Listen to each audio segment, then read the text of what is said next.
일터왕과 함께하는 경제이탈법. 미국발 글로벌 경제의 불확실성이 그 어느 때보다 커지고 있습니다. 위기 속에서도 기회를 잡는 똑똑한 재테크 비법. 이분과 함께 짚어보겠습니다. 김경필 작가님이십니다. 작가님 어서 오세요. 네, 반갑습니다. 먼저 경제 먼저 여쭤보고 네. 싶어요. 경제 너무 요즘 안 좋다 말이 많은데 네. 원달러 환율이 1,400원 돌파했고 저성장 고물가 우려가 점점 커지고 있습니다. 네. 현재 한국 경제 상황 좀 어떻게 보고 계신지 궁금합니다. 사실 지금 말씀해 주신 내용을 아마 우리 시청자분들이 들으신 지가 꽤 오래됐을 것 같아요. 그러다 보니까 최근에는 좀 만성처럼 느껴져서 이게 이런 이야기를 들어도 뭐 흠칫 놀래거나 이러질 않는 느낌입니다. 뭐 IMF 이후에 최악의 위기다라는 이야기들이 있는데 사실 IMF라고 하는 위기는 우리가 급성 질환처럼 왔던 거거든요. 당시에는 원달러 환율이 1950원 그러니까 말 그대로 달러 유동성 위기였어요. 그러다 보니까 이게 급격하게 오다 보니까 질병으로 얘기하자라고 하면은 갑자기 병원을 갔는데 암 선고를 받은 그런 느낌이었죠.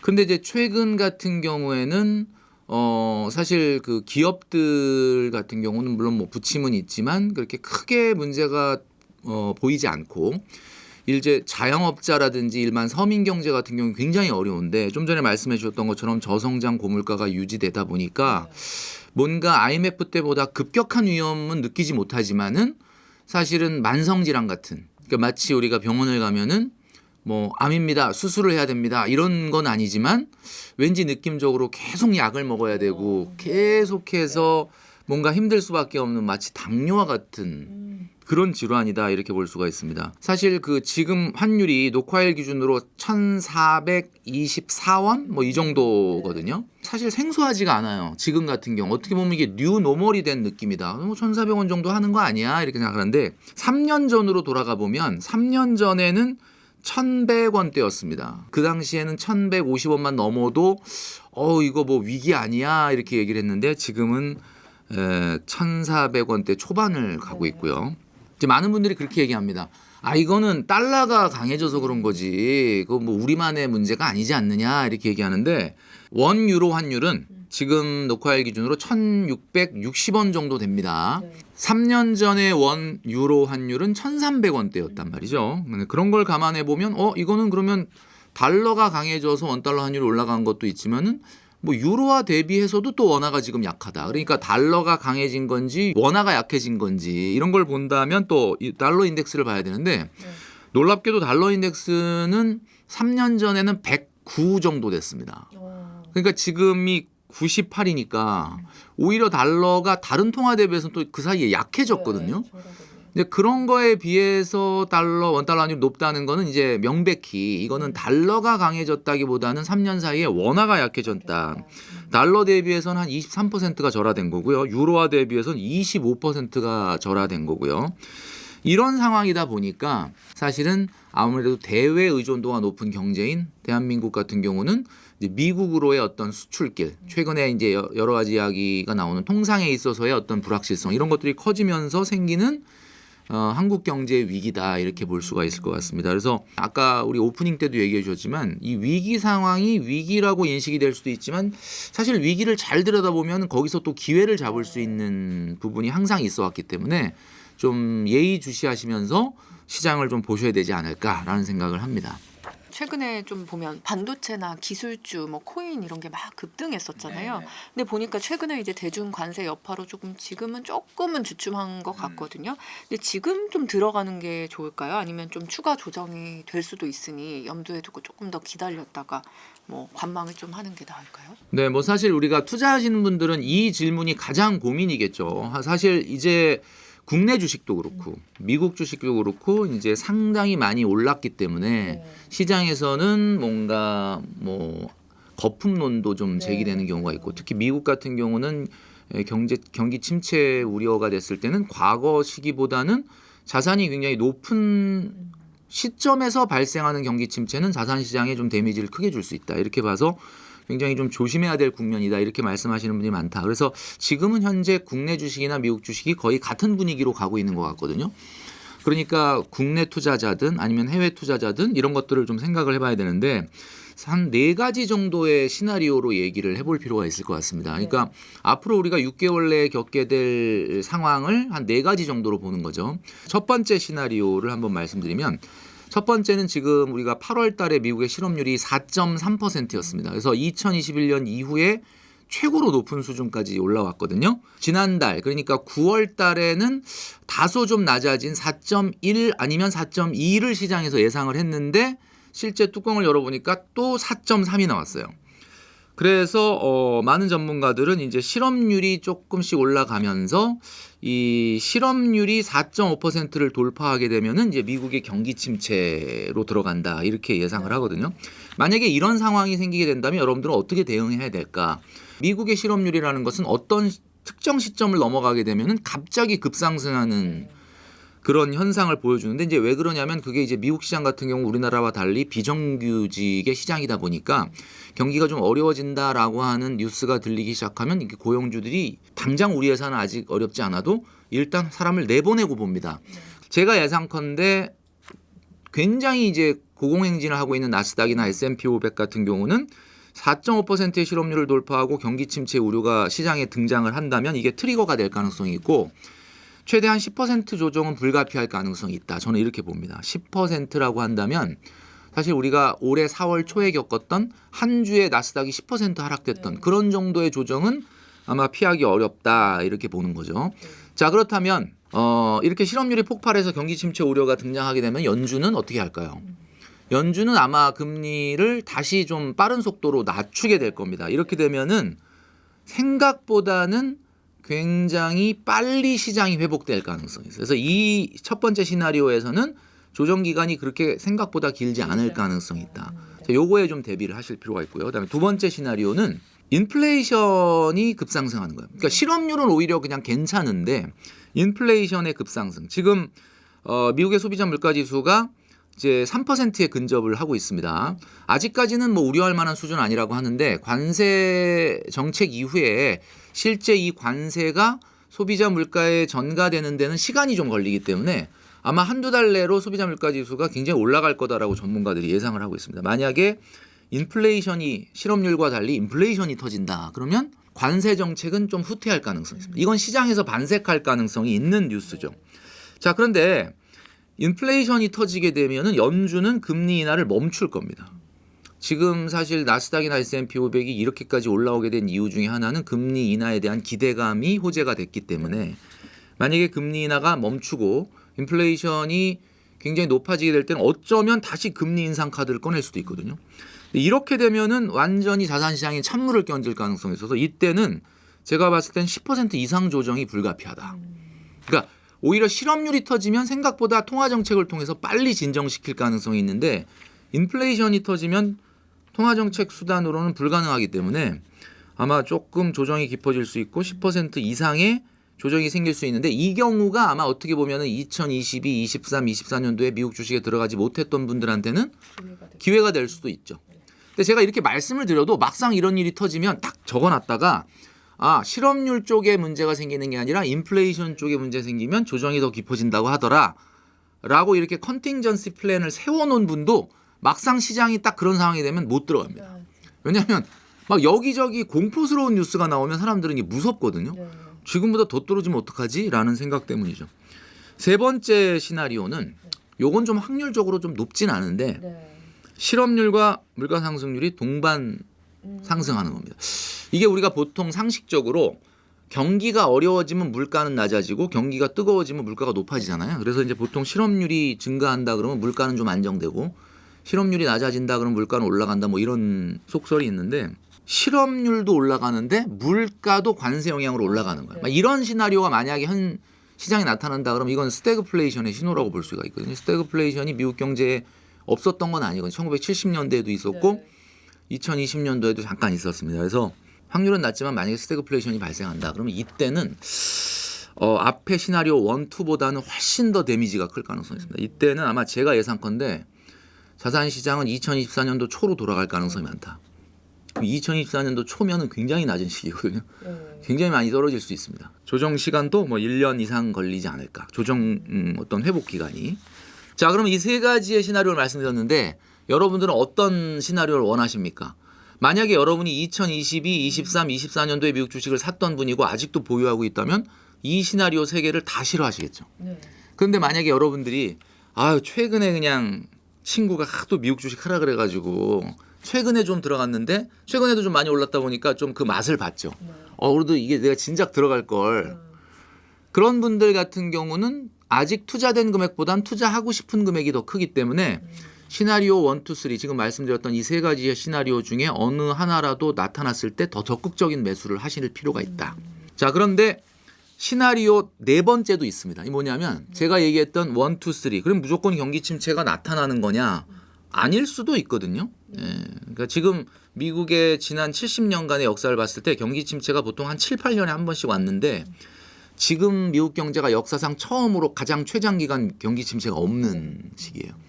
물론 코로나 때 잠깐 나타나긴 했는데 그건 너무 짧기 때문에 좀 의미는 없다고 보고 봤을 때는 그냥 뭐 넘어갈 수도 있죠. 그냥 꾸역꾸역 자산시장은 또 올라가고 뭐 이런 상황이 생길 수도 있습니다.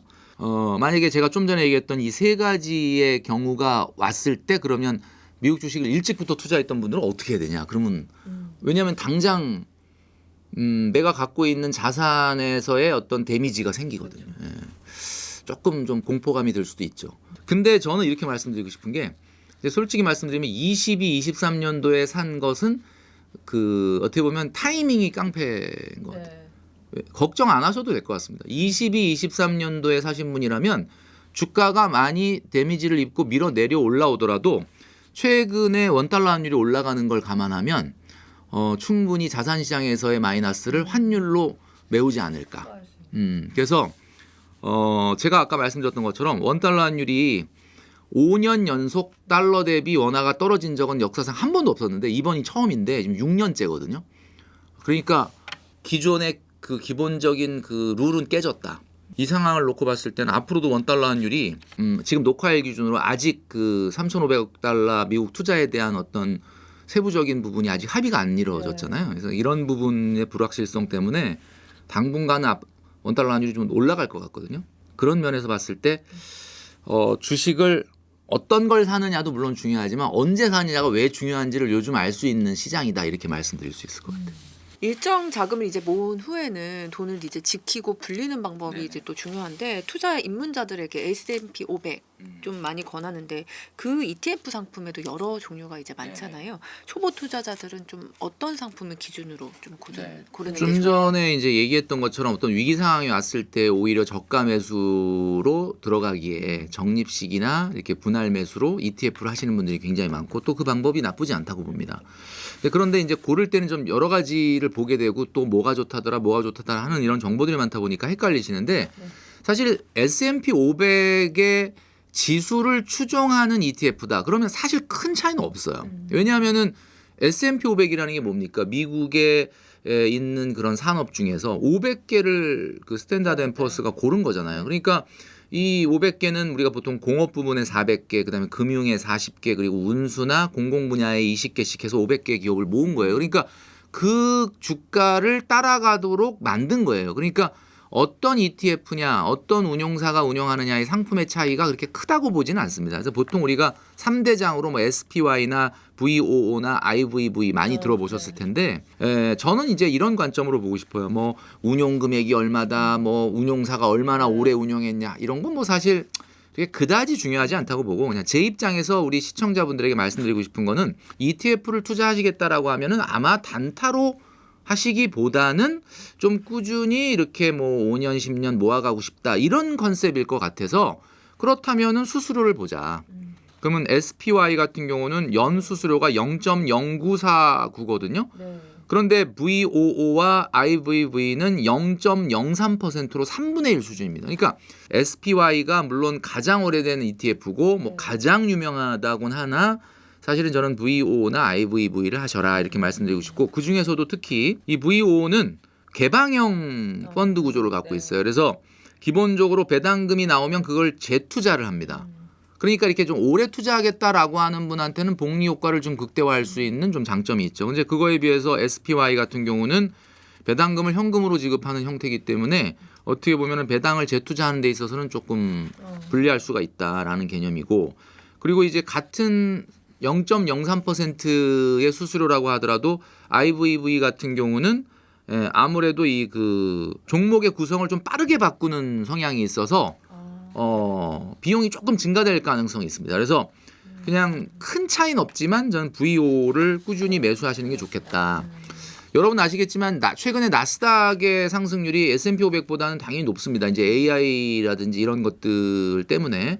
그런데 이제 좀 장기적으로 보자면은 이제 나스닥 같은 경우는 우리가 앞서 얘기했던 뭐 경기 침체의 우려라든지 또는 금리 인상의 만약에 이제 스태그플레이션이 발생했을 때 뭐 만약에 금리 인상 카드가 나온다든지 이랬을 때는 상당히 좀 취약할 가능성이 있어요. 그래서 상대적으로 봤을 때 조금 장기 투자를 한다. 그리고 이제 투자에 어떻게 보면 좀 초보자다라고 한다면 S&P 500 ETF 그중에 뭐 SPY나 VOO나 IVV 중에서도 VOO 같은 것을 좀 꾸준히 매수하시는 것을 권해드리고 있는 거죠. 그럼 만약 월 300만 원의 배당금을 이제 목표로 한다. 그럼 연령대별로 어떤 ETF에 어느 정도의 기간과 투자를 좀 하면 될까요? 과거 같은 경우는 이자율이 높았기 때문에 이자만으로 노후 생활을 하시는 분들이 많았어요. 근데 최근에는 이제 막 위기감을 느끼는 게 이제 이자율이 이제 2%밖에 안 됩니다. 그러니까 사실 세금 떼고 나면은 2% 안 될 수도 있거든요. 그러니까 이런 상황 속에서는 이제 어떻게 해야 되나라는 어떤 그런 불안감도 있고 지금 시청자분들 중에서는 아직 내가 노후를 들어가진 않았지만 앞으로 노후에 뭔가 안정적인 현금 흐름을 만들고 싶다. 부동산이 대한민국에서 가장 인기 있었지만 부동산은 또 이 공실 위험이라든지 최근에는 주택 말고는 임대 상가나 건물 이런 것들은 굉장히 좀 리스크가 올라가 있는 상태거든요. 그래서 많은 분들이 이제 대안으로 얘기하는 게 미국의 배당 성장주입니다.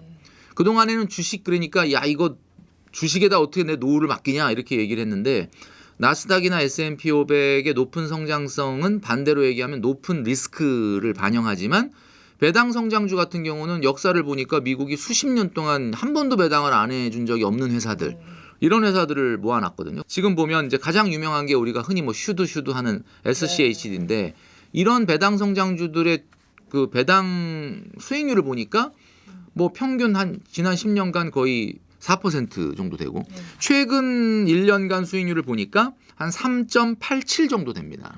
거의 뭐 4%에 가까운 배당을 준단 말이에요. 그러니까 지금 예금 이자율에 비해서 2배 수준이고 그래서 지금 말씀하신 것처럼 설계를 하세요. 그러니까 내가 만약에 뭐 SCHD를 가지고 300만 원을 받겠다. 그럼 얼마를 내가 투자해야 되냐? 공식을 제가 지금 이제 보여드릴 텐데 내가 얼마를 투자해야 되냐라고 하는 필요 투자 금액은 평균 연 배당 수익률 분의 연 배당 필요 금액입니다. 필요한 연 배당 필요 금액 나누기 평균 연 배당 수익률이다. 이렇게 볼 수가 있는 거거든요. 한번 이렇게 계산해 봤습니다. 300만 원이면 1년에 3,600을 받아야 되니까 3,600 나누기 3.95%로 계산한다 그러면은 3,600만 원 나누기 0.0395 하면 됩니다. 그럼 얼마 나오냐면 9억 1,139만 2,405원 나오네요. 그러니까 9억 1,000 정도가 미국 배당 성장주에 들어가 있다 그러면은 300만 원 정도의 안정적인 현금 흐름을 만들어낼 수 있는 수준이다. 이렇게 생각을 하시고 이제 목표를 삼으시면 돼요. 그러니까 내가 9억 1,000을 모아가는 것도 배당 성장주로 하셔도 되고 그다음에 이제 노후에 들어가신 분들은 그럼 내가 이 배당 성장주 어느 정도 묶어 놓으면 300만 원 정도 현금을 만들 수 있냐. 요 지금 말씀드린 공식으로 계산을 해 보시면 될 것 같습니다. 요즘에 또 금 워낙 가격이 정말 많이 올랐잖아요. 그래서 투자 열기가 뜨거운데 하반기 금 투자 시장 좀 흐름 어떻게 보실까요? 기업의 주가도 맞추기가 어려운데 금이라고 하는 것은 오히려 그냥 수급에 의해서만 결정되는 금의 재무 상태표가 있는 건 아니지 않습니까? 그러다 보니까 사실 금값을 예측한다는 것 자체가 어찌 보면은 뭐 사실 어불성설이다. 지금 제가 한번 조사를 해보니까 여러분 한번 맞춰보십시오. 3년 동안에 어떤 자산이 가장 많이 올랐나 이거 문제입니다. 여러분이 퀴즈로 낼 테니까 한번 맞춰보세요. 자, 나스닥 지수, 그 다음에 좀 전에 말씀하셨던 금 현물, 금, 그 다음에 세 번째가 비트코인, 그 다음에 강남 아파트. 자, 네 가지. 우리 기자님 어떤 게 제일 높았을 것 같아요? 일단 비트코인이 진짜 많이 비트코인, 올랐으니까. 그렇죠. 비트코인 빼고 여러분도 아마 그거는 쉽게 맞췄을 거예요. 금, 나스닥, 강남 아파트 중에 뭐가 제일 높았을까요? 자, 우리 작가님 어떤 게 좀 높았을 것 같아요? 아파트죠. 아파트. 그다음에 우리 감독님 나스닥. 나스닥. 기자님 저는 금 할게요. 지금 다 각각 다른 거니까. 세 명이 다 달랐습니다. 자, 정답은 제가 발표할게요. 나스닥은 3년 동안에 106.4%가 올랐습니다. 자, 강남 아파트는 26.3% 올랐습니다. 자, 금은 드디어 오늘 지금 우리가 얘기하고 있는 금 얼마냐? 260% 올랐습니다. 그러니까 3년 전에 금값이 한 돈에 3.75g이 네. 227, 8만 원이었어요. 지금 82만 원이거든요. 자, 그러니까 이 금이 이게 뭐 진짜 이런 얘기에서 좀 미쳤다. 이런 얘기가 우리가 밥 먹다 보면 옆에 테이블에서 다 금 얘기하고 있습니다. 요즘 금이 미쳤나 봐. 이렇게 얘기하는 거죠. 비트코인은 뭐 아까 우리 기자님 맞춰주신 것처럼 3년 동안에 522%가 올랐습니다. 자, 그런데 여기서 한번 우리가 생각해 볼 필요가 있죠. 자, 나스닥에 투자한다. 3년 전에 얼마나 투자했을까요, 사람들? 굉장히 많이 한 사람이 저는 한 5천? 네. 그러니까 5천 투자했다 그러면 얼마 벌었냐? 106.4% 올랐으니까 5,320만 원 번 거예요. 자, 금에 3년 전에 투자한 사람. 금을 뭐 그렇게 엄청 투자하지는 않잖아요. 이제 진짜 많이 한 사람 한 5천 했다고 한번 가정해. 나스닥하고 똑같이. 그러면 1억 3천 벌었습니다. 와, 이게 진짜 대단한 거죠. 5천 넣어서 1억 3천 번 거예요. 자, 비트코인은 근데 뭐 5천씩 투자하는 사람은 뭐 있긴 있겠지만 생각보다 그렇게 많이. 비트코인은 얼마? 비트코인 한 1,000만 원 투자했다고 생각해 볼까요? 3년 전에 얼마 벌었냐? 5,220만 원 벌었어요. 그러니까 나스닥에 5천 투자해서 5,300 벌었고, 금에 5천 투자해서 1억 3천 벌었고, 비트코인에 1,000만 원 투자해서 5,220 벌었습니다. 자, 강남 아파트는 아까 수익률이 제일 낮았어요. 3년 동안에 26%밖에 안 돼요. 근데 여기에는 얼마 투자했느냐? 한강 보이지 않는 반포의 아파트 38억 원이었습니다. 3년 전에. 근데 지금 48억 원이거든요. 그 38억 원 아파트는 전세가가 한 15억 정도 되니까 실제 투자 금액은 23억 정도밖에 안 돼요. 23억 투자해서 얼마 번 거냐? 3년 동안에 6억 번 겁니다. 자, 그러니까 수익률은 가장 낮은데 들어가는 원금 규모가 다르잖아요. 그러니까 뭐 누가 금에 수십억을 넣어. 아파트에 23억 넣고 나스닥에 5천 넣고 금에 5천 넣고 비트코인 1,000만 원 넣었다. 그러면 물론 수익률로 오자면 당연히 비트코인과 금이 최고지만 왜 사람들이 아파트 하느냐. 아파트는 들어가 있는 돈 자체의 규모가 다르잖아요. 그러니까 근데 이 놀라운 게 강남 아파트가 한 년에 26.3%밖에 안 올랐다 그랬지만 10년으로 보면 278%. 이것도 미쳤죠, 그죠? 그 10년은 다 보유하지 않습니까, 집을? 그죠? 자, 그러면 잘 보세요. 금도 이렇게 올라 260%, 나스닥도 올라, 비트코인도 올라, 강남 아파트도 올라. 이 네 가지 다 피해 가신 분, 이 네 가지를 다 피해 가신 분들은 지금 마음이 어떠냐? 공포감이 극대화된 시대를 사는 거예요, 지금. 그러니까 지금 회사 가서 열심히 일하기가 굉장히 어려운 시대예요. 왜냐하면 뭐 나스닥도 피해가고 금도 피해가고 비트코인도 피해가고 강남 아파트는 뭐 피해갈 확률이 99%인데 이렇게 돼버리면은 뭐 이게 지금 참 사는 맛이 안 나는 지금 상황 아니겠습니까? 그러다 보니까 이 질문이 나오는 거예요. 지금이라도 금을 투자해야 되냐 이렇게 나오는 거예요. 자, 그런데 한번 생각을 해보자. 제가 왜 지금 원금 얘기를 했냐면 이게 우리가 재테크는 세 가지가 곱해져야 된다라고 제가 전 시간에도 나와서 말씀드렸어요. 세 가지가 뭐였냐면 원금 곱하기 기간 곱하기 수익률이에요. 뭘 높이실 수 있습니까, 여러분? 잘 생각해 보세요. 내가 높일 수 있는 게 뭔지. 수익률 높일 수 있나요? 막 새벽 3시에 일어나서 미국 주식 들여다보면 주식 수익률 올라가나요? 아니죠. 금 사놓고 막 금값 매일 들여다보고 옆에 주변에 금 얘기하면 올라가나요? 수익률은 여러분이 올릴 수 있는 게 아니에요. 여러분이 노력한다고 달라지는 게 아니다. 자, 그러면 나 앞에 두 가지가 남아있는데 원금과 기간이 남아있죠. 기간 어때? 기간은 여러분 공무원이시면 좀 기간을 높일 수 있겠죠. 나는 뭐 고용이 안정돼 있다. 왜 우리가 청년 도약계좌가 굉장히 훌륭한 상품인데 가입을 안 하느냐. 5년이라는 벽 때문에 그래요. 5년 안에 돈 쓸 일 생길 것 같은데? 뭐 이러는 거예요. 5년 안에 돈 쓰는 일 생기면 안 돼요, 여러분. 5년 안에 돈 쓸 일이 생기면 돈 못 모으는 거예요. 제가 말씀드리죠. 1억이라고 하는 돈을 돌파하는 순간 굉장히 수만 가지가 생기는데 99%가 그 첫 번째 허들을 못 넘는다 그랬잖아요. 자, 그러니까 금 지금이라도 투자해도 좋을까요? 라고 하는 것은 그건 정답이 있는 건 아니에요. 그러나 다만 금에 여러분이 이렇게 높아진 가격에 얼마나 원금을 넣을 수 있는지를 잘 고민해 보시기 바랍니다. 앞으로 10% 오른다. 근데 1억 넣으면 1,000만 원 버는 거고 100만 원 넣으면 10만 원 버는 거죠. 이제 답은 거기에 있지 않다. 그러니까 우리가 이 금이 아까 비트코인이나 금이 이렇게 올라간 거는 거꾸로 얘기하면 이 시대가 지금 어떤 시대다. 한마디로 말해서 굉장히 위기 국면이다라는 이야기입니다. 그거를 여러분들이 좀 생각을 하실 필요가 있지 않을까라는 생각을 합니다. 요즘에 자영업자, 뭐 성공한 직장인 뭐 가릴 것 없이 가난해지고 있는 사람이 늘어나고 있다는데 그 이유가 일단 왜 그럴까요? 이제 사실은 우리가 경제에서 얘기하는 한계 소비 성향이라는 게 감소한다는 게 있거든요. 이게 많이 벌면 더 많이 남는다. 이런 게 이제 쉽게 얘기하면 한계 소비 성향 감소가 300만 원 벌던 사람이 10% 소득 올라가는 거와 3천만 원 벌던 사람이 10% 소득 올라가는 거는 3천만 원 벌던 사람이 10% 올라간 건 못 쓴다. 그래서 일단 많이 벌면 많이 남는다가 어떻게 보면 경제의 원칙이었습니다. 그런데 최근에는 그런 게 다 무너지고 있죠. 예, 비싼 소득이 높은 사람들은 그 나름대로 어려움을 겪고 있어요.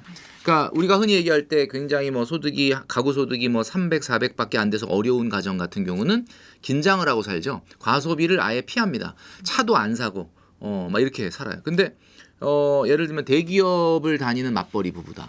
가구 소득이 굉장히 높습니다. 그러면 옛날 같으면은 300, 400 정도를 버는 가구들만큼의 생활비를 쓰고 엄청나게 남는 돈을 미래를 위해서 저축이나 투자를 해서 뭐 내 집 마련을 앞당긴다든지 노후 준비를 한다든지 했겠지만 최근 같은 경우는 우리가 이렇게 보니까 일단은 외제차를 뽑죠. 근데 남편도 써야 되고 나도 써야 되니까 나도 하나 뽑자.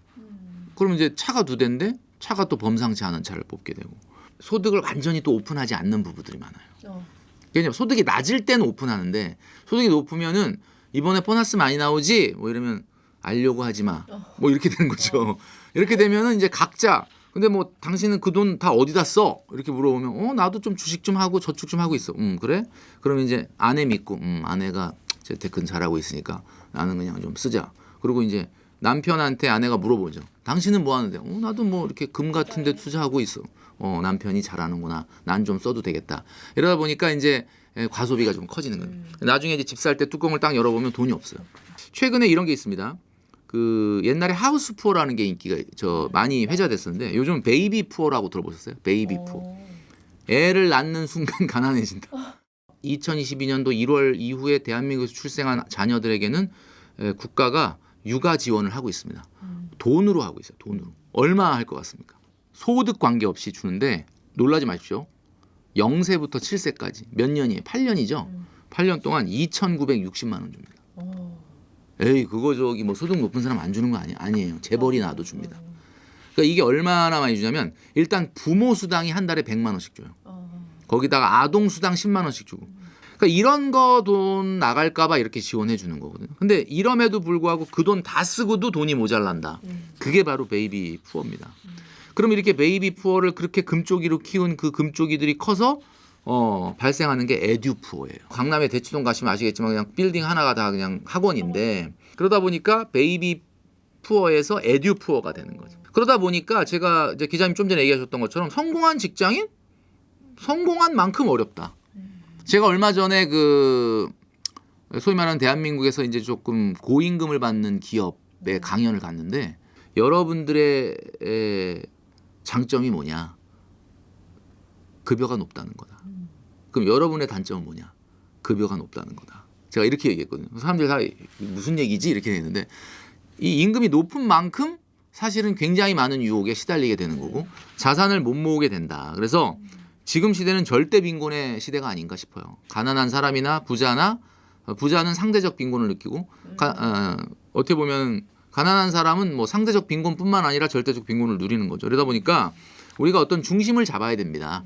중심을 잡고 그러니까 내가 소득이 올라가도 소비를 뭐 전혀 안 올릴 수는 없겠지만 소비는 좀 붙들어매야 됩니다. 그래야 내가 소득이 올라간 거에 대한 효과가 생기는 거거든요.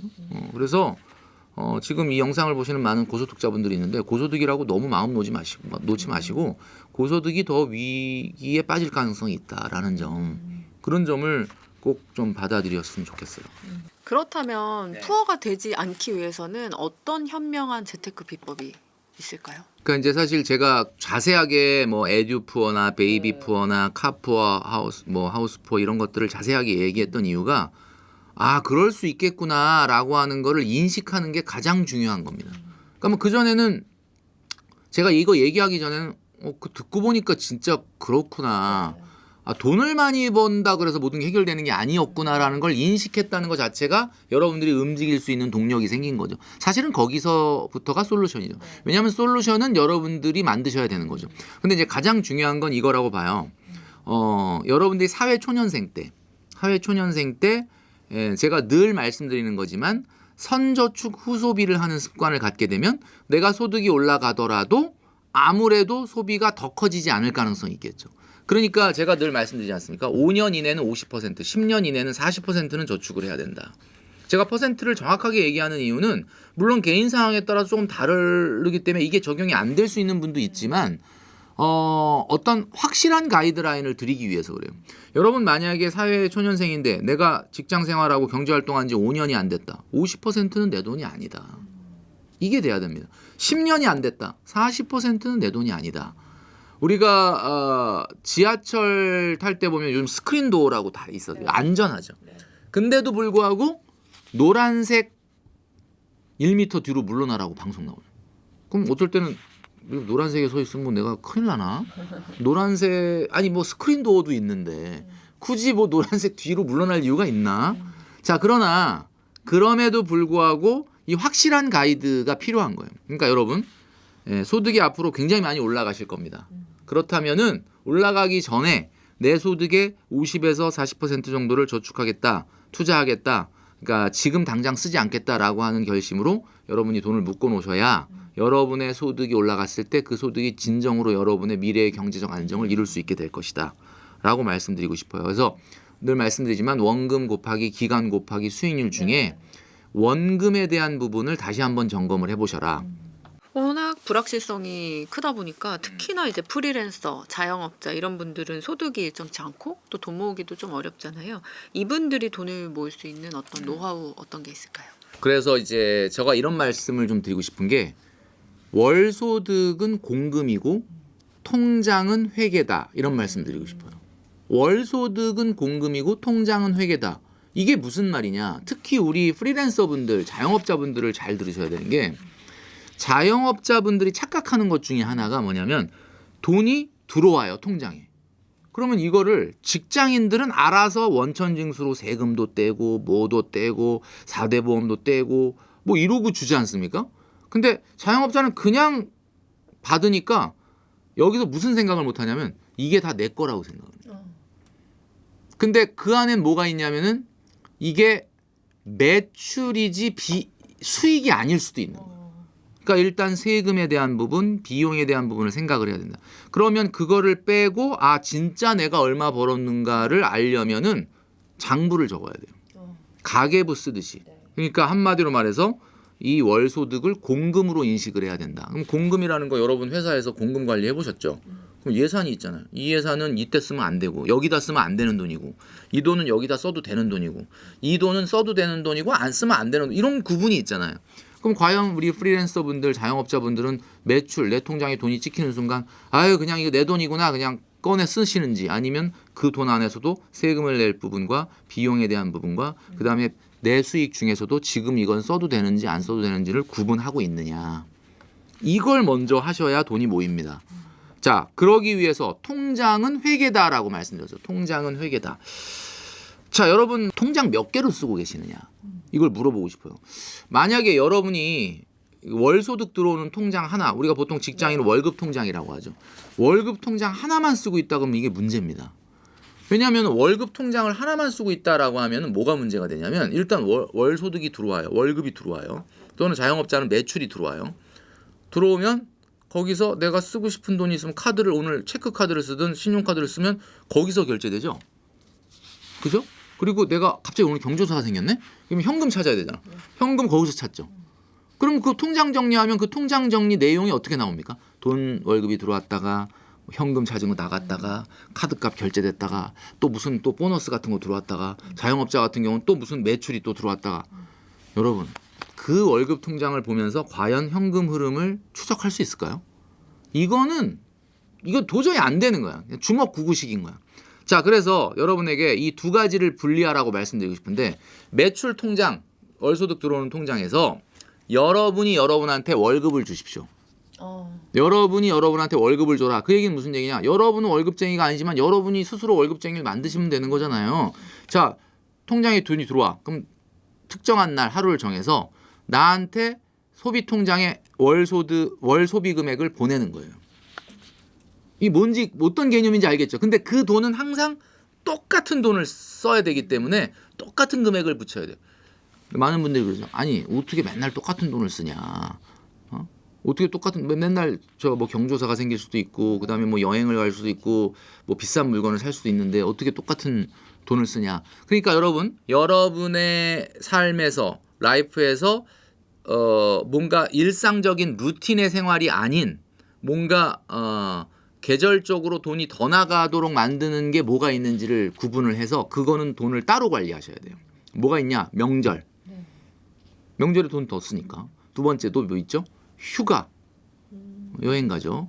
그다음에 또 뭐가 있냐면은 이벤트 있죠. 이벤트가 뭐예요? 생일이나 기념일 챙기는 거죠.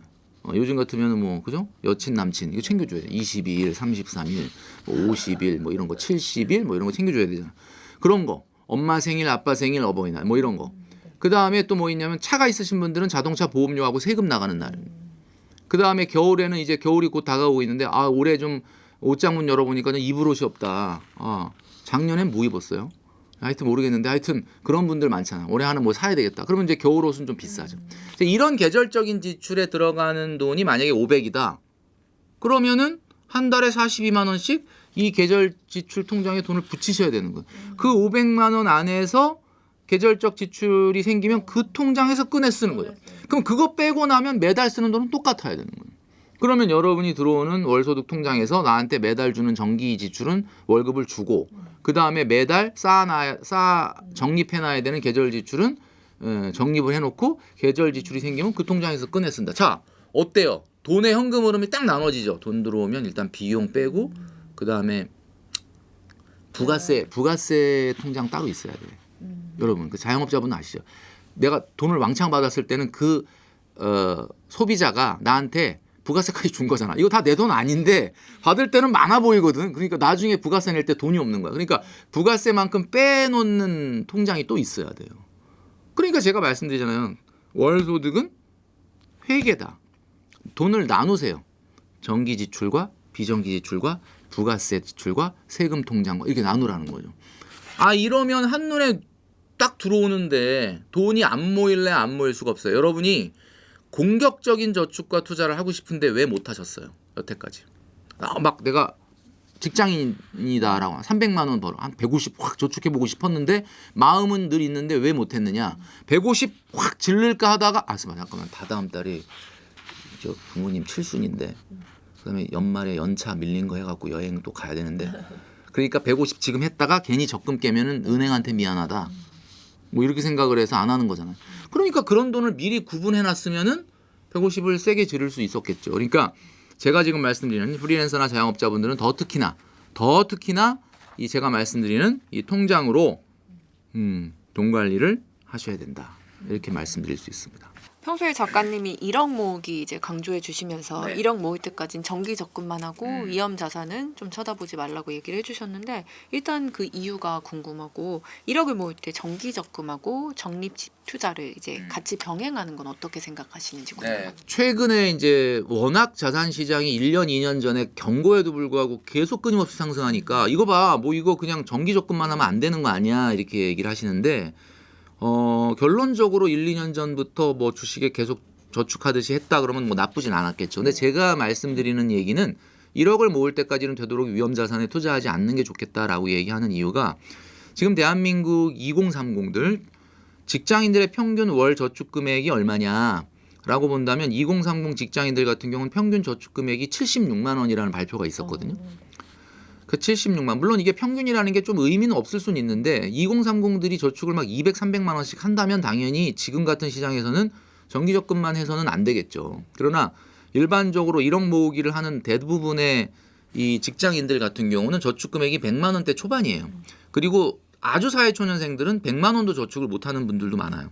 제가 한번 따져봤는데 S&P 500이 지난 3년간 얼마나 올랐느냐. 2022년 9월 달부터 올해 9월까지 3년 동안을 수익률을 따져보니까 80.1% 올랐습니다.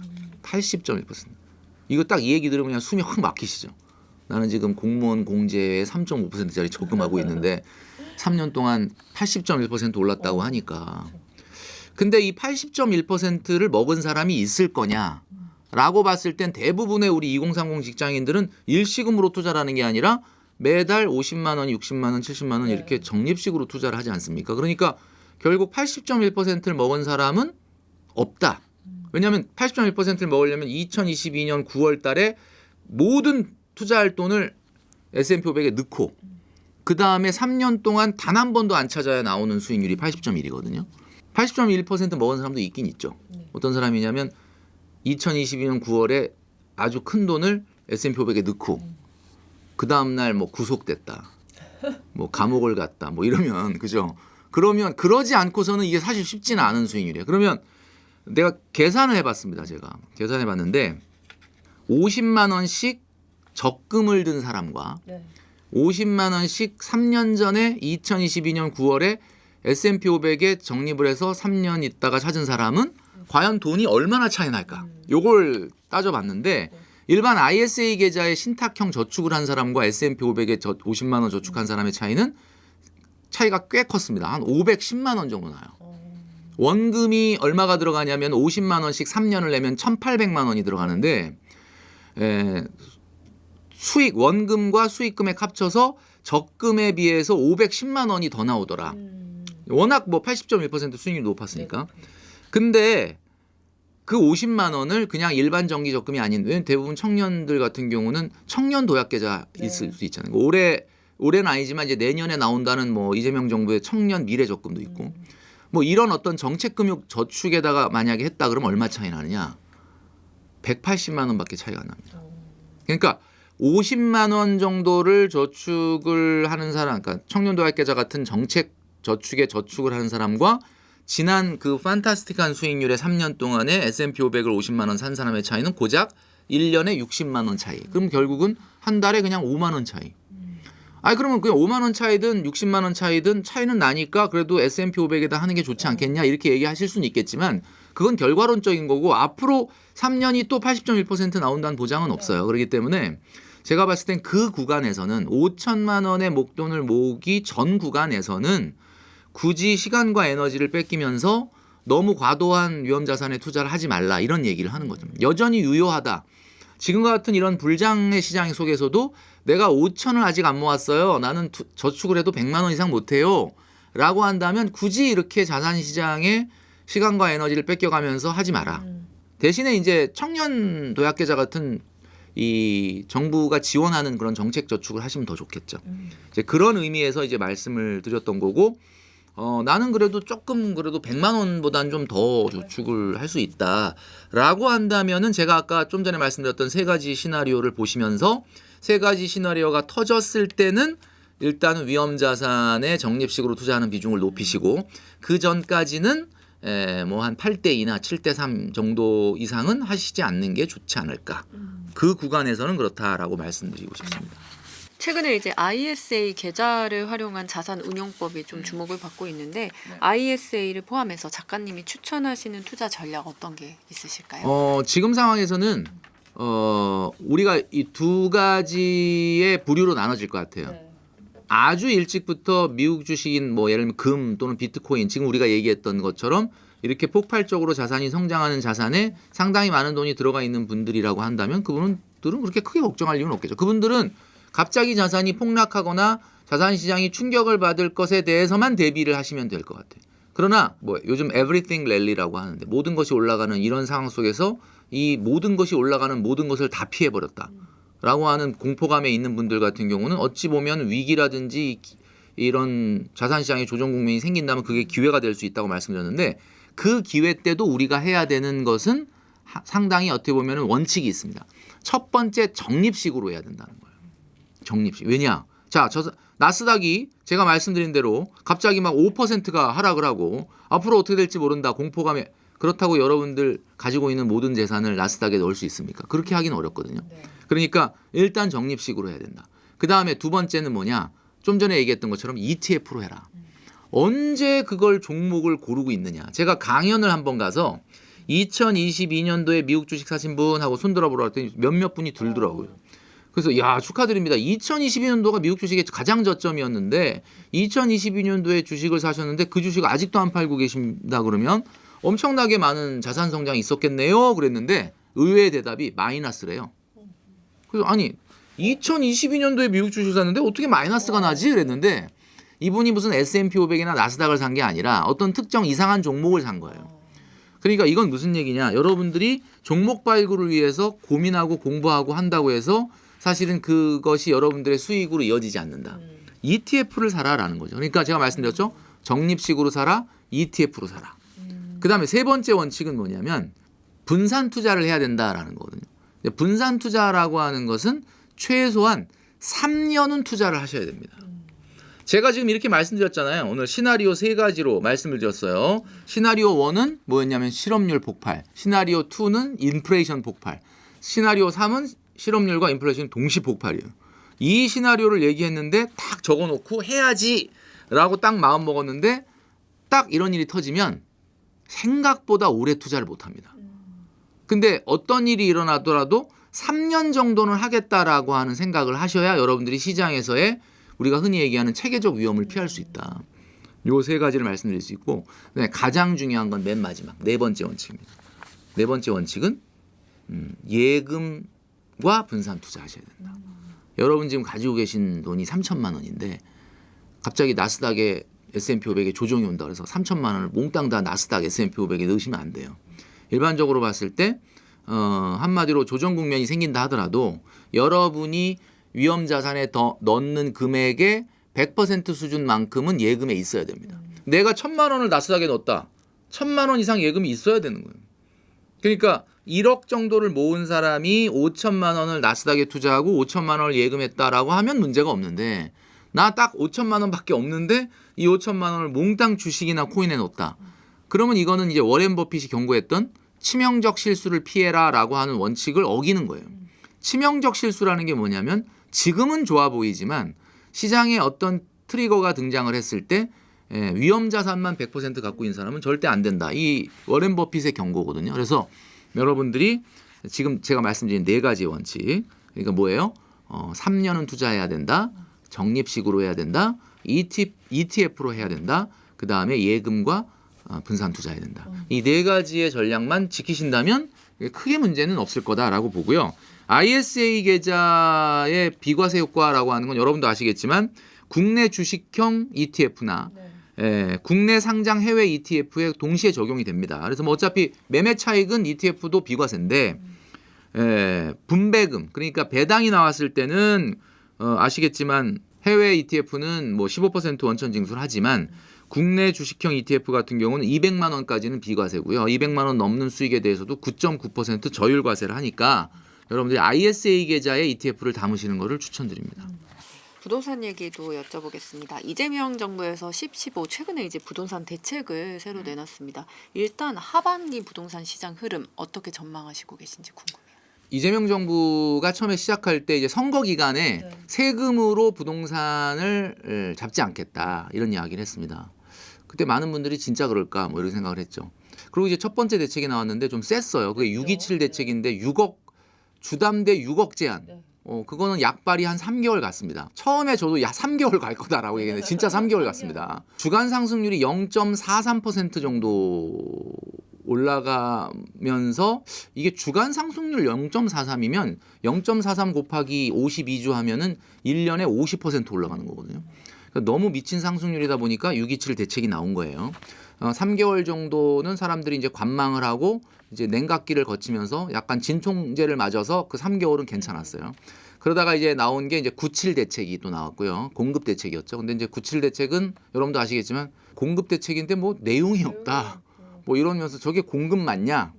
이렇게 하면서 약간 거기서 사람들이 정부의 부동산 정책에 대한 어떤 약간 회의감이 들었는데 첫 번째 정책은 굉장히 성공적이었다고 봅니다. 이제 두 번째 정책에서는 약간 실망. 세 번째 정책이 부랴부랴 나왔는데 이 세 번째 정책은 제가 봤을 때는 이런 느낌이 들어요. 강력하긴 한데 사람들한테 이게 그래서 집값 안정이 되겠구나라는 느낌을 주는 데는 오히려 실패하고 오히려 이게 잡을 수 없다는 것을 자인한 게 아닌가 약간 이런 느낌? 부동산 거래를 안정화시키라고 그랬더니 부동산 거래를 못하게 만들어버려요. 그냥 아예 못 사게 만드는 거예요. 이거는. 그러니까 이게 뭐지? 강력하긴 한데 이게 뭐지? 약간 그냥 못하게 해버린 거죠. 그래서 이거는 뭐라고 얘기를 평을 하긴 어렵습니다. 그냥 정책을 어떻게 평가하시나요? 그냥 거래를 못하게 했는데 뭐 거래가 안 될 것 같은데 그러니까 당장은 일단 잡히긴 하겠죠. 근데 이제 하반기에 어떻게 될 거냐. 그러니까 이게 자본주의 시장 경제에서 뭘 규제하는 건 오래 하긴 어려워요. 네. 어느 정도. 그러니까 할 수는 있는데 계속 할 수는 없는 거거든요. 그러면 그 얘기는 무슨 얘기냐면 다음에 카드가 없어지는 거예요. 이제 다음에 내놓을 카드가 하나 더 있긴 하죠. 보유세를 건드리는 겁니다. 이제 뭐 이게 예고가 돼 있긴 한데 어찌 보면은 이런 느낌이 듭니다. 그 사실 서울의 25개구가 6.27 대책 나오기 전에 다 올랐던 건 아니거든요. 한강벨트, 마용성, 강남 서초 요 정도가 좀 올랐던 거예요. 그 오히려 뭐 서대문구나 노원구 이런 데는 가격이 안 오르거나 조금 빠지는 단지도 있었거든요. 그럼 이제 거기에 집이 있는 분들 한번 생각을 해볼게요. 막 서울의 강남이 올라, 뭐 형님들 대장 아파트들이 올라. 그래서 막 쭉쭉 올라가니까 무슨 기대를 했을까요? 저거 다 오르고 나면 우리도 조금 올라가겠구나 생각했는데 갑자기 6억 제한 이러면서 시장을 냉각시켜 버려요. 그러니까 이건 뭐지? 이렇게 됐다 이건. 이번에는 25개 서울뿐만 아니라 경기도 12개 지역까지 토지거래 허가 구역으로 묶어버렸습니다.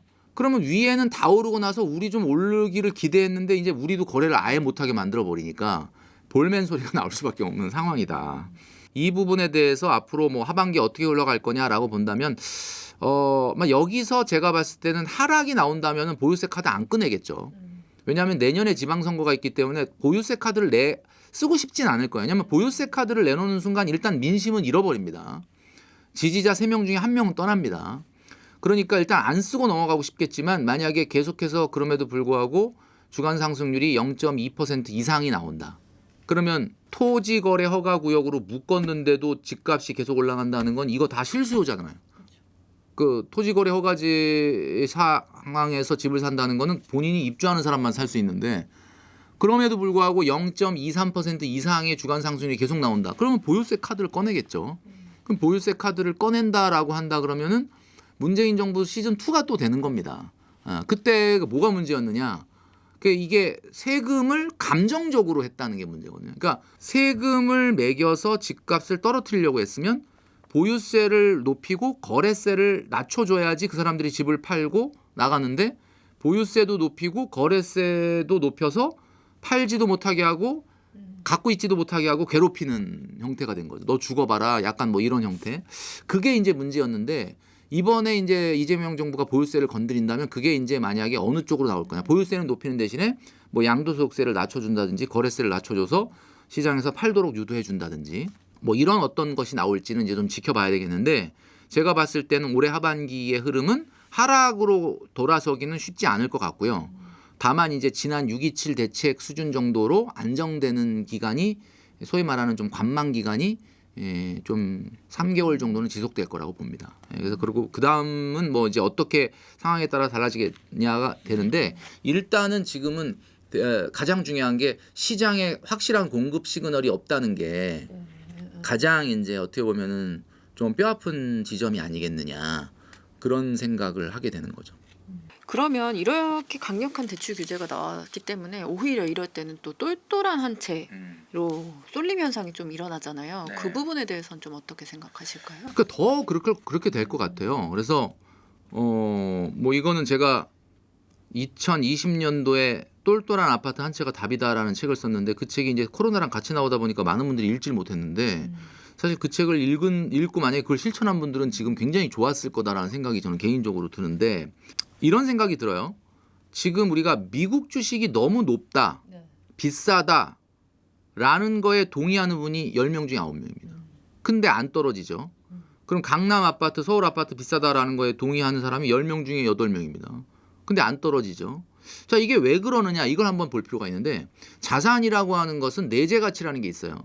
그래서 주식은 뭐 우리가 그 내재 가치를 흔히 주당 순이익이 얼마냐 그래서 주당 순이익의 주가가 몇 배냐. 그래서 뭐 우리가 PER 같은 거 보기도 하고 그다음에 이제 집 같은 경우는 전세금에 비해서 전세에 비해서 집값이 얼마나 높냐 뭐 이런 걸 좀 보기도 하고 이렇게 하죠. 근데 펀더멘탈로 보면 지금 서울 아파트, 강남 아파트, 뭐 미국 주식 다 말도 안 될 정도로 비쌉니다. 예를 들면 생수 1,000원짜리가 3,000원이 된 거예요. 1,000원이라는 게 사람들한테 대중적으로 인식이 된 거예요. 아, 생수는 1,000원 정도가 적당해. 근데 이게 하루아침에 지금 3,000원 된 거예요. 그러면 사람들이 다 비싸다고 생각하죠. 서울 아파트 말도 안 돼. 미국 주식 말도 안 돼. 생수 3,000원 말도 안 돼. 다 똑같은 얘기예요. 자, 그런데 그러면 생수 비싸면 3,000원 안 사 먹으면 정수기를 찾겠죠. 정수기 찾겠죠. 정수기가 있어. 딱 거기서 이제 야 누가 생수 3,000원 주고 사 먹냐 이러면서 커피도 아니고 그리고 이제 먹어요. 근데 정수기가 다 없어지면 어떻게 되죠? 그냥 3,000원에 사 먹어야 되는 거예요. 그러니까 이 얘기는 무슨 얘기냐면 왜 지금 생수가 3,000원이 됐는데 비싸다고 생각하는데 안 떨어지느냐? 지금 우리 주변이 사막화가 되고 있는 거야. 이 생수를 사막에 들고 가서 팔면 얼마에 팔 수 있을까요? 10만 원에도 팔 수 있습니다. 그러니까 지금 서울 아파트나 미국 주식이나 이게 똑같은 거거든요. 그러니까 예전에는 어디선가 나오는 현금 흐름 한 달에 100만 원 버는 거, 200만 원 버는 거, 300만 원 버는 거 그렇게 어렵지 않았습니다. 근데 지금 이제 우리 주변을 보세요. 어떤 자영업도 되는 게 없죠. 그리고 대기업이나 중견기업 같이 좋은 직장을 다니거나 공무원인 분이 아닌 사람이면 진짜 돈을 벌기가 어렵죠. 우리는 지금 사막화가 되고 있죠. 그러니까 저게 아파트라는 거는 누군가에게 월세를 주면은 안정적으로 돈이 들어오는데 그거 절대 안 끊기거든요. 그다음에 미국의 오래된 수십 년 된 기업이 매년 주는 배당. 그거는 뭐 절대 사실은 미국이 망하지 않는 한은 안 없어질 것 같거든요.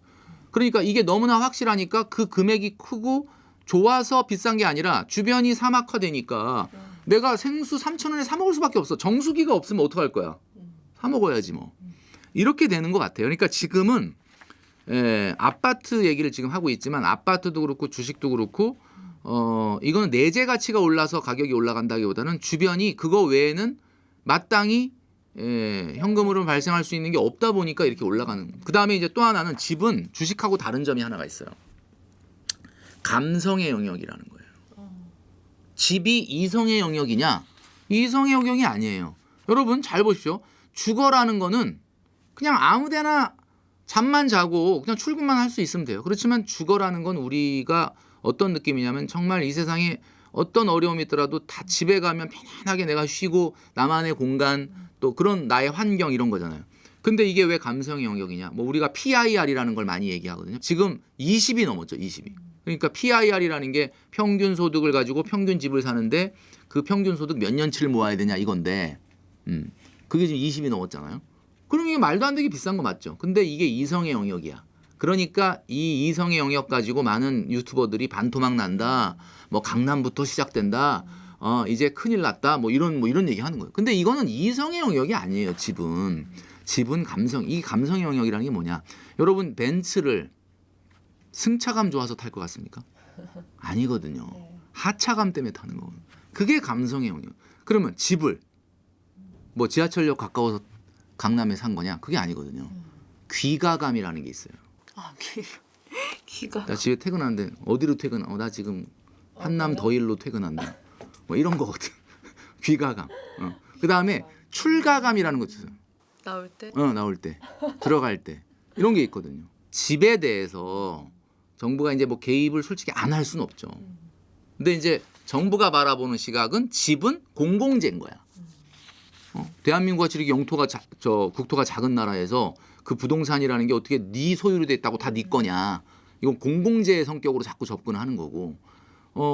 그러나 이제 엄밀히 보면 우리의 자본주의 시장 경제에서 이거는 공공재는 아니잖아요. 내가 뭐 100억에 사든 200억에 사든 세금 다 내고 사겠다는데 뭐 그걸 뜯어 말릴 수 있는 게 아니잖아요. 그러니까 참 어려움이 있습니다. 그래서 자산 시장에서 최근에 많이 유행하는 것이 늦었다고 생각할 때가 늦은 거긴 한데 나중에 보면 결코 늦은 게 아니다. 뭐 이런 이야기가 있는데 어쨌든 이 트렌드는 절대 바뀌지는 당분간 않지 않겠느냐. 저도 그거에는 뭐 동의를 합니다. 최근에 이제 3040 세대를 중심으로 차라리 뭐 아파트에 돈이 묶일 바에 주식에 투자를 해서 뭐 배당주로 노후 자금을 마련하겠다 이런 흐름도 많이 보이고 있거든요. 이 흐름에 대해서 작가님 어떻게 생각하세요? 아주 현실적이죠. 그럼 그게 맞다고 봅니다. 뭐 예를 들면 이런 거죠. 압구정동이 오르겠습니까? 창원의 용호동이 오르겠습니까? 그건 답은 정해져 있어요. 어쩔 수 없어요. 그건. 그 양극화는 막을 길이 없다. 그러면 그 상황에서 내가 모든 돈을 동원해 가지고 강남 아파트를 사야 되냐? 일단 그 현실적으로 불가능하고 제가 봤을 때는 이게 오히려 굉장히 현실적일 수 있다. 그러니까 주거 비용을 우리가 자녀가 중고등학교 가기 전까지는 말 그대로 그냥 주거로 내버려 둬야 돼요. 그거를 그 주거에다가 너무 많은 투자를 하시면 안 돼. 내가 내 집 마련을 하지도 않았는데 주거 비용을 너무 많이 쓴다라고 하면은 상당히 좀 어려워질 수밖에 없다. 그래서 지금 말씀해 주셨던 거 너무 괜찮은 게 아파트에 돈이 묶일 바에는 배당주로 노후 자금 마련하겠다. 아파트에 돈이 묶인다. 그럼 아파트를 안 사면 비용이 안 나가진 않거든요. 그만큼 전세자금 대출이잖아. 월세가 나가기는 해요. 그러니까 저는 묶인다는 표현보다도 주거에 너무 많은 투자를 하지 마라. 이렇게 말씀드리고 싶어요. 왜냐하면 내 집을 산 것도 아닌데 그래서 말 나온 김에 제가 말씀을 드리자면 부동산 얘기하는 시간이니까 많은 신혼부부들 있잖아요. 신혼집 구할 때 요즘 전세자금 대출이자라는 게 뭐 이제 DSR을 적용한다고는 하지만 소득이 높은 분들 같은 경우는 대출이 좀 자유로우니까 굉장히 좀 무리해서 좋은 집을 가시려고 하는데 그걸 굉장히 좀 경계해야 됩니다. 여러분의 가구 소득의 2.5배 이내로 하세요. 자, 남편 연봉 5천, 나 연봉 5천이야. 이제 우리 집이 연봉 1억이다. 그러면 이 가구는 평균적으로 얼마의 월 소득이냐면 연봉 1억이라 그래도 이 두 사람이 받는 소득은 한 350 정도밖에 안 됩니다. 300만 원대 후반. 그러면 그냥 700 정도 받는 가구 신혼부부예요. 그러면은 이런 신혼부부들이 어떤 정도의 신혼집을 구하느냐라고 보면은 다 3억, 4억 이상을 구합니다. 이제 거기서 문제가 생기는 거거든요. 그래서 남편 그리고 본인 연봉 1억이다. 5천씩. 그러면 2.5배면은 2억 5천이에요. 2억 5천이면 아파트는 좀 힘들어지는 거죠. 지방이 아니고서. 그런데 그 용기를 내야 돼. 2억 5천 이상을 막 대출을 땡겨서 아파트를 갈 거냐 아니면 전세자금 2억 5천 이하로 시작할 거냐. 그게 여러분들의 미래의 노후 준비와 또 내 집 마련을 앞당길 수 있는 일이다.